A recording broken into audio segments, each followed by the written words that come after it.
Hello folks, we're going to be talking about Jean Piaget and his theory on cognitive development today. Jean Piaget is best known for his theory of cognitive development. There's actually two parts to his theory. There's the process of cognitive development, which is schemas, assimilation, and accommodation. And then there's the actual stages of cognitive development. And I will get into these one at a time, starting with the process of cognitive development. All right, a schema is a psychological structure that organizes experiences. Schemas are mental categories of related objects, events, and knowledge. So basically, a schema is a mental unit, if you will. I'll give you an example of this in a little bit. As children grow older, their schemas are primarily focused on how does this work, or conceptual, what does that mean?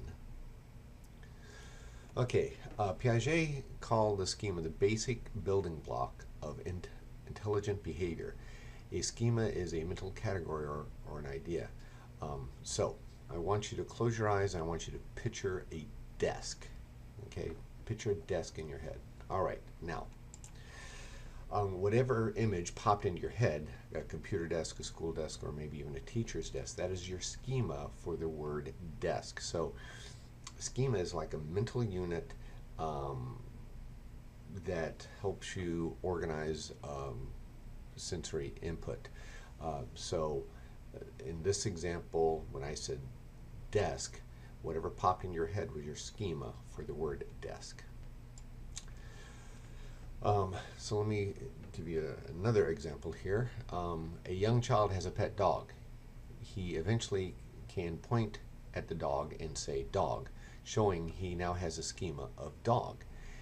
Yet as far as we know, because a schema can vary from one person to another, as seen in the previous example of the desk, the schema of dog for this child may mean a four-legged furry animal. Well, eventually the child will run into a cat, which is a new experience, and also a cat's another four-legged animal. He may call the cat a dog because he doesn't have any other schemas for cat, but he does have dog. So here we see him using one schema over and over again. Any four-legged hairy creature would be a dog. Because seeing a cat is a new experience, he will eventually need a cat schema. To do this, he will have to assimilate, which is the second process of cognitive development. Assimilation is when an individual uses their existing schema to make sense of a new event.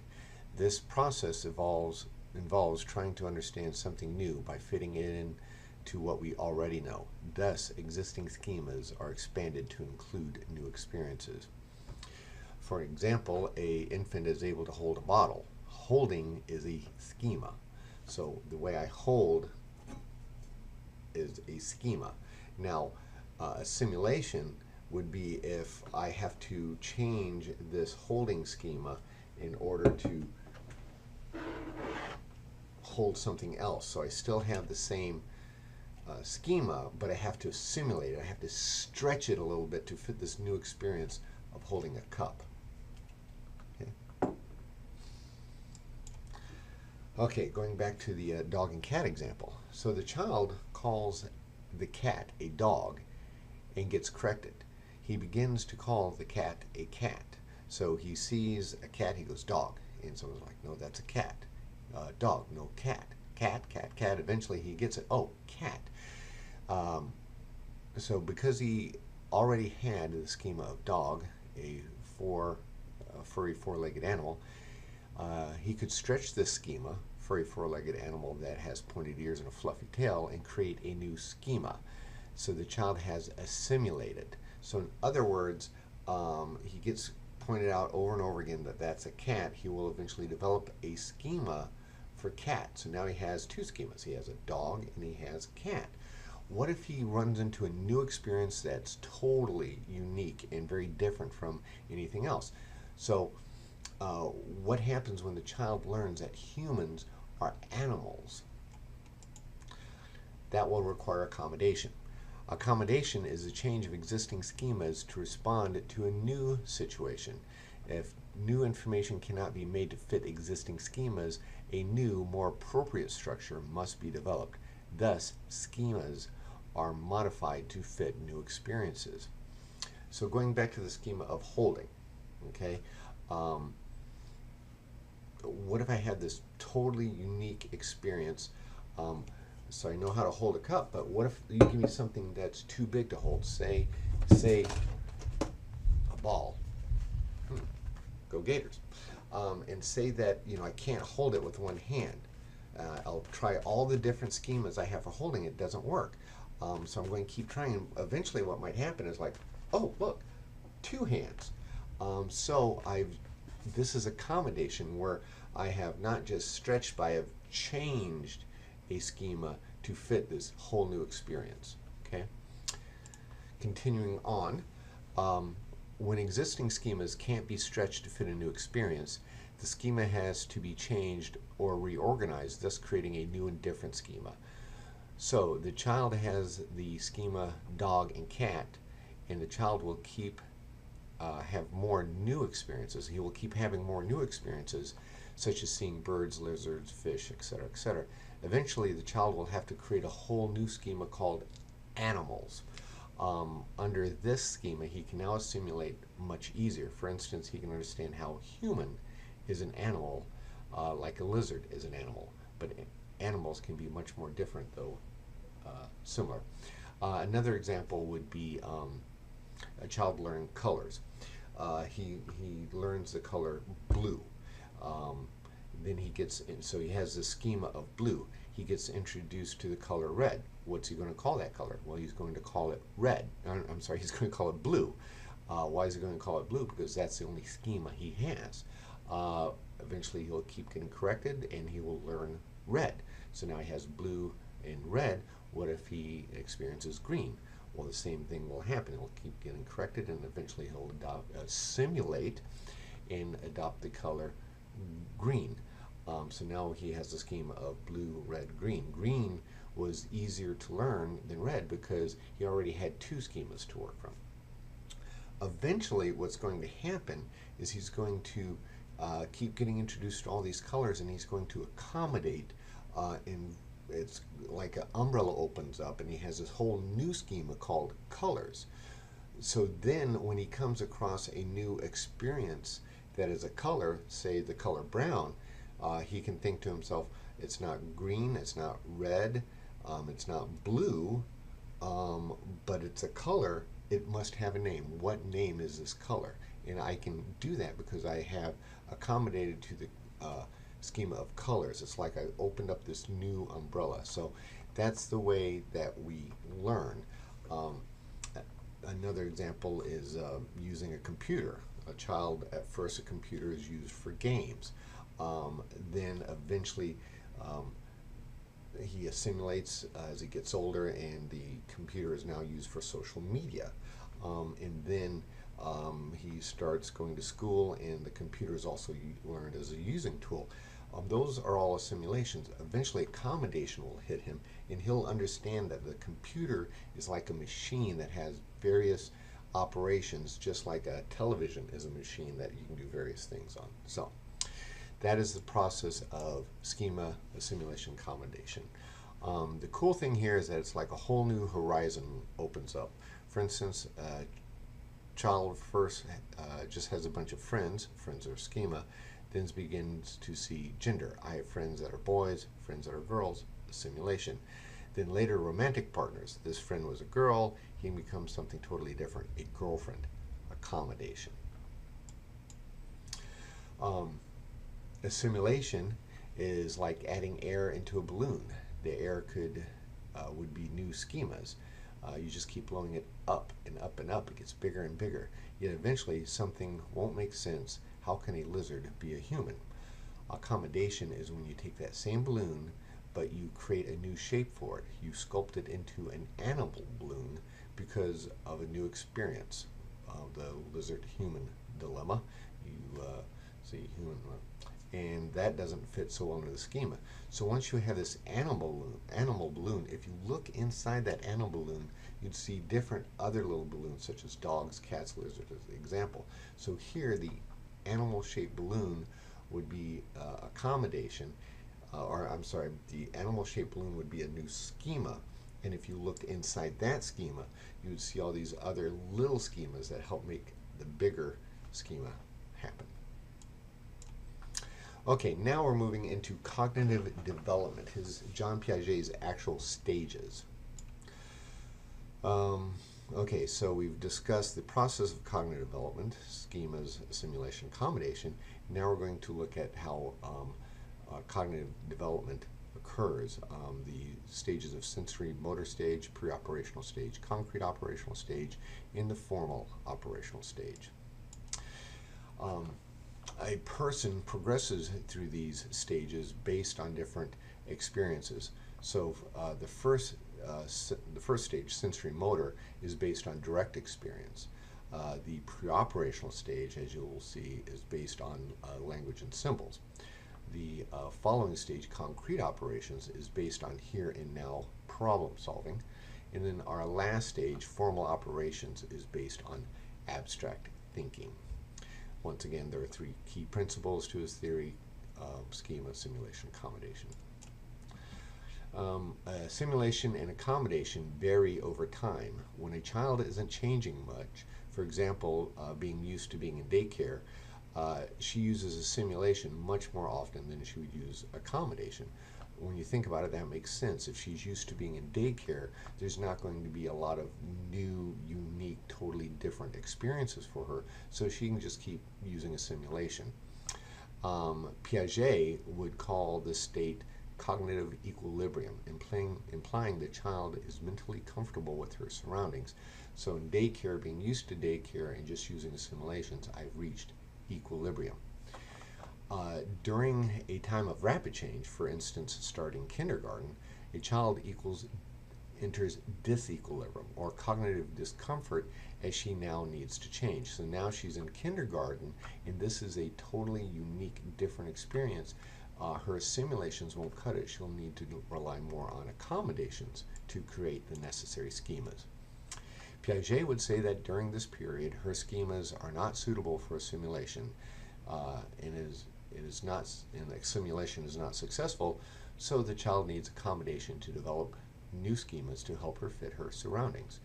Disequilibrium motivates us to develop new schemas so that we may return to the comfortable position of equilibrium. So essentially, that's how we learn. Once we get all these new experiences that we can't quite figure out, we begin accommodating so that we can develop more schemas so that we can be comfortable with it. So for instance, we learn how to do addition and subtraction. We get comfortable doing that, we get it down. So in other words, we have all these schemas that's needed for addition and subtraction, and so we're in the state of equilibrium. But then we're going to have to learn how to do multiplication and division, and that's not going to make us comfortable. To make us comfortable, we're going to kind of force ourselves to accommodate, to develop new schemas so that we can begin to understand division and multiplication. And then once we get comfortable with that, we're going to move on to something new like geometry or something. So that's the building blocks of learning. Okay, so onto the stages. Sensory motor stage, birth to 2 years old. The infant's knowledge of the world is based on senses and motor skills. This is a time spent learning to utilize the senses and coordinate motor skills. Knowledge of the world is limited because it's based on physical interactions and experiences. By the end of this period, the child learns mental representation. So essentially, the sensory motor stage, the child is kind of like this empty cup, and we need a whole bunch of schemas to fill that cup up. And the schemas that we're going to be focusing on will involve our 5 senses and motor coordination. Once we essentially become very comfortable with that, we're going to enter into a period of disequilibrium, and now we're going to need some mental representation to help us continue to progress. A child is in the process of changing from infant to primarily responding through reflexes to a goal-oriented toddler. So that's one way that you can see that they're progressing. As an infant, they're just reflexive, but as they get older, it's not so much reacting to their environment. They begin to work with their environment, and thus they become a goal-oriented toddler. Okay, a major accomplishment in this period of the sensory motor stage is object permanence, which is the realization that an object or person continues to exist even when out of sight. So object permanence is if we don't see it, it doesn't exist. This is why peekaboo is such a blast for kids. You put a little hanky over their face and they can't see anything. The world's gone, and then all of a sudden the voice whispers, peekaboo, and you yank the hanky off and the world's back. That's why children just love that game, because when they can't see the world's gone, and then peekaboo, it's back. That is such a rush for them. How about a video showing example of object permanence? During their first year, however, infants will learn an important concept: object permanence. Everything has a life of its own, even if it is out of sight. At Maya's age, babies know to look for the object, but they might not have everything else straight. 10-month-old Simon is about to make a classic mistake. Although he watched us place the toy plane under the white cloth, he'll look for it where he last found it, not where he watched us hide it. Object permanence is the foundation for a child's growing awareness, as he or she are separate entities from their environment. This development is essential for our understanding of time and space. More specifically, it relates to our sense of security, the increasing sense that our caregiver exists even when she or he is not in sight. This allows us to it gives us a sense of security. So in other words, object permanence, it serves many purposes, but one purpose it solves is to give us a sense of security, that I can go to bed at night and know that mom will still be there, and if I need her, she's there. That gives me a sense of security, even though I can't see her. Okay, moving on to the next stage, the pre-operational stage. This is basically toddler to early childhood, 2 to 7 years old approximately. In this stage, intelligence is demonstrated through the use of symbols. Language use matures, and memory and imagination are developed. So, as I said before, the child in the earlier stages, sensory motor stage, once they get used to their body and their senses, they will eventually reach disequilibrium, and now they need to go to the next step, which is to use their head to develop their mental abilities. That's essentially what the pre-operational stage is. Piaget coined the term operations to mean actions that can be carried out and reversed mentally rather than physically. So the term operations means to think forwards and backwards. This stage is called the pre-operational stage because the child has not yet mastered the mental operations. Thus, the stage thinking is done in non-logical, non-reversible manner. So in pre-operational children, egocentric thinking dominates, and I'll talk about that in just a moment. So essentially, this is called the pre-operational stage because the child is not quite at the operational stage yet, because the child hasn't developed enough mentally to go forwards and backwards with their thinking. In the pre-operational stage, the child develops what's called symbolic thought, which is the ability to use mental representations such as symbols.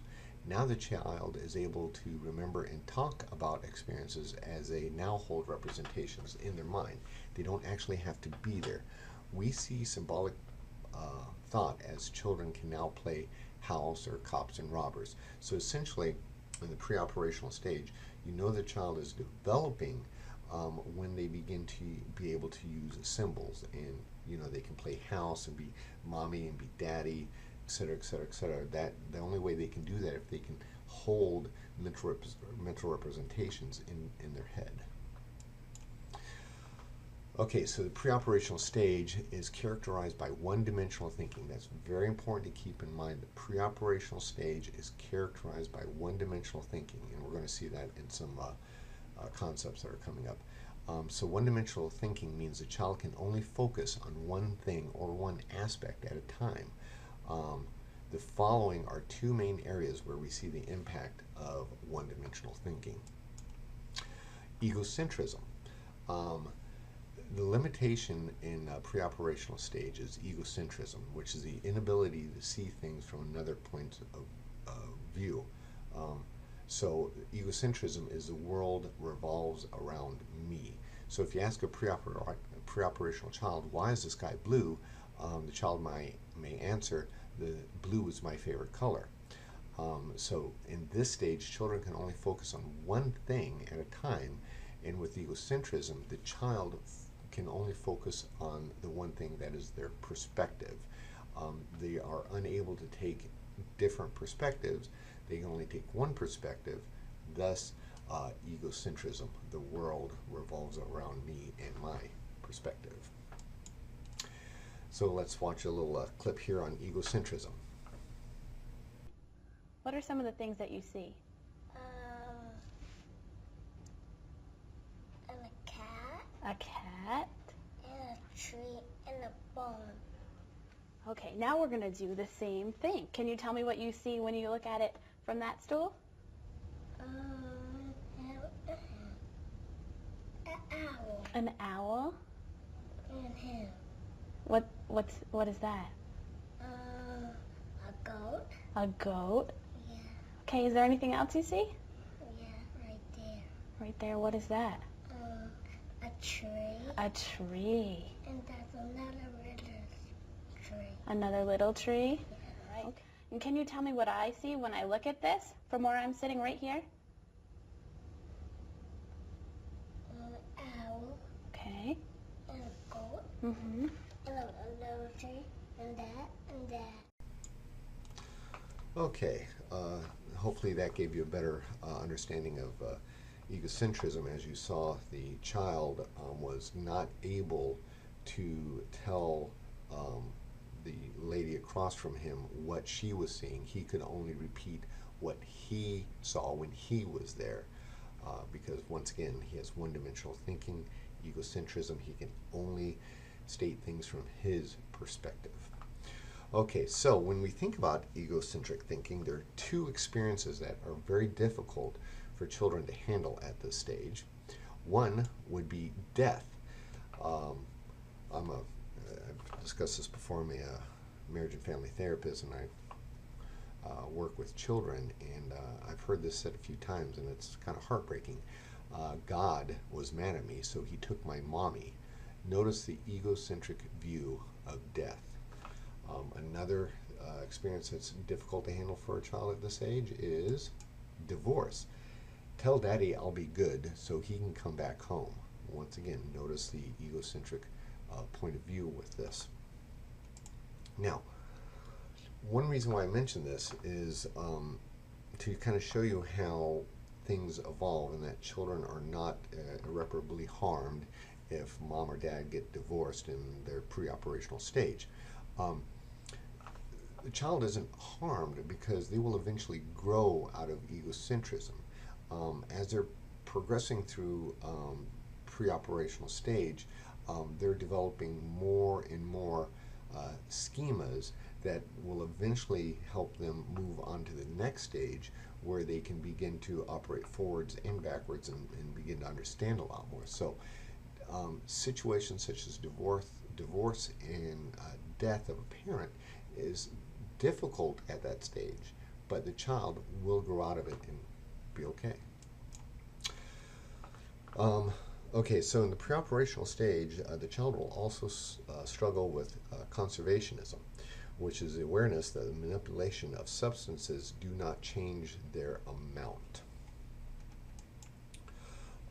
So rather than explain this, it'd be much better for you to see it. So here are some videos of conservationism, and you will see the child gets confused because they can only focus on one thing at a time, so they can only focus on height, not width, or length, or not amount, or volume or length. So here's some videos for you.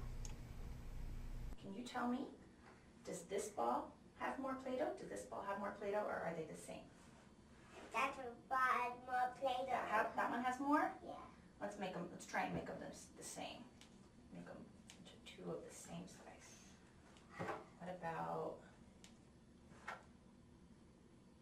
What about now?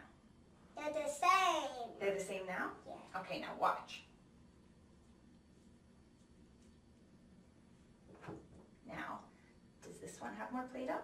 Does this one have more Play-Doh, or are they the same? That one has more Play-Doh. That one has more Play-Doh? Can you tell me why? You smushed that one. Because that one's smushed. How about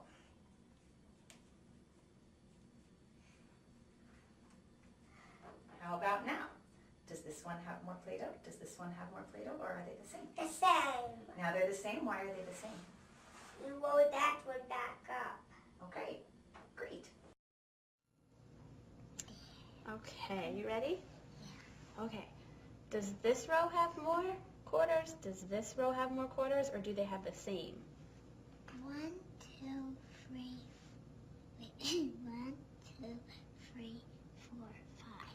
1, 2, 3, 4, 5. They're both the same. They're the same? 5, 5. Okay.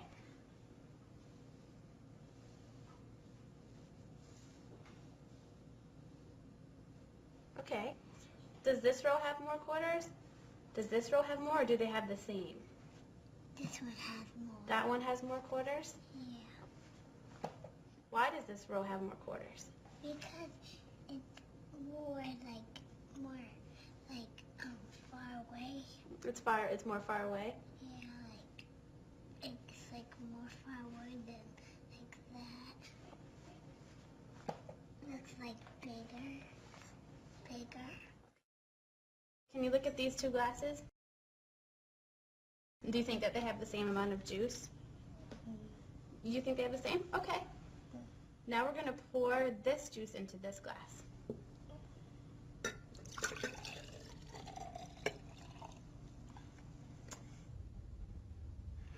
Now, do you think that this glass has more juice, this glass has more juice, or do you think that they have the same amount? That one has more. This one has more, and why do you think that this one has more? Because it's taller.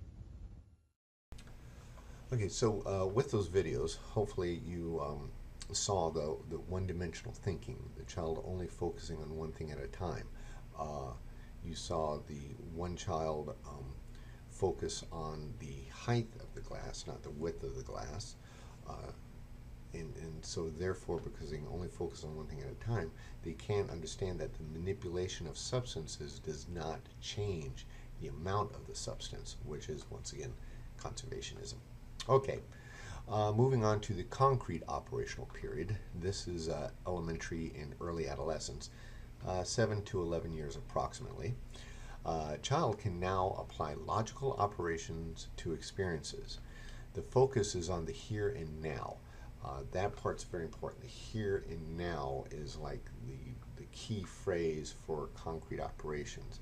I can address a problem very logically as long as it's right in front of me in the here and now. In this period, intelligence is demonstrated through logical and systematic manipulation of symbols related to concrete objects. Operational thinking develops. As operational thinking develops, the realization that elements can be changed or transformed and still conserve many of their original characteristics, and the understanding that these changes can be reversed. This understanding of reversibility and master of two-way thinking, because of that, egocentric thought diminishes, as does all one-dimensional thinking diminish. What really is going on here is multi-dimensional thinking. With concrete operations, the child has expanded their mental operations enough so that they just don't look at one-dimensional thinking. They can now have, as it says right there, multiple dimensional thinking, meaning they can focus on more than one aspect at a time. This is also known as decentration. As a result of being able to focus on different aspects at one time, the children can now use logic to solve concrete operations, meaning the ability to solve problems that are not too abstract and exist in the here and now. Essentially, if they're not abstract and they're in the here and now, they can solve them. Also, they can communicate much better as they possess less egocentric thinking and can understand someone else's point of view. Okay, so concrete operational child would now be able to solve the conservation experiment by identifying that the one beaker is taller, the other one is wider, thus the two beakers have equal amount of liquid in them. The child also develops reversibility, which is the ability to understand that solutions can be arrived at doing the steps backwards. So with reversibility, going back to the conservation experiment, if the child were to pour the tall, skinny beaker back into the short, fat beaker, that's the process of reversibility, and that would be one way that she could see that, yes, these substances are the same. All right, now we're in the last stage, formal operational stage. This is adolescence to adulthood, 11 years old and on. In this stage, intelligence is demonstrated through logical use of symbols related to abstract concepts. Logical operations can be performed outside the presence of concrete objects. Abstract reasoning, the ability to think logically about intangible concepts, about possibilities, about hypotheses, is a key element for formal operations. Blah, blah, blah, blah, blah, blah, blah. Essentially what formal operations is abstract thinking. With abstract thinking, the world opens up. The child is now able to understand things that they couldn't understand before, such as the child might be able to understand the concept of love. That's very abstract. And the child might be able to understand the concept of freedom. That's a very abstract concept. As a child grows older, they can even combine those two and now begin to understand the abstract notion of loving freedom. So anyway, in formal operations, this is where adult thinking happens. Okay? And that's it for Piaget's theory. Hope you learned a lot, and good luck on those quizzes.